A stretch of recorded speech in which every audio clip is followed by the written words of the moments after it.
Bagaikan kubangan kerbau, inilah kesan pertama saat melintas di Jalan Lingkar Batu Kuning, Kecamatan Batu Raja Barat, Kabupaten Oku. Jalan penghubung Kabupaten Oku dengan Kota Pramuguli rusak parah. Melintasi jalan ini diakui pengguna jalan tidak ada nikmatnya. Di musim hujan, harus berjuang melintasi lubang besar tergenang air dan berlumpur. Sementara di musim panas harus menikmati debu yang berterbangan. Belum lagi beberapa titik lubang jalan terdapat besi yang keluar akibat cor jalan yang terkelupas, sehingga membahayakan kendaraan yang melintas.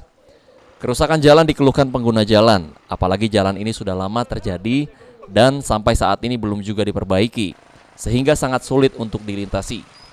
Kerusakan jalan berada pada posisi menanjak dan menurun, sehingga menyebabkan banyak kendaraan khususnya roda 2 terjatuh saat melintas. Kan di sini kadang-kadang sering terjadi kecelakaan.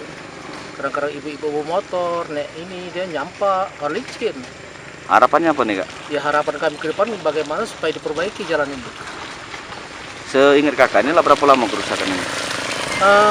Saya kira sudah lama ini. Memang saya nggak bisa memprediksi berapa bulan atau tahun, jadi ini sudah lama.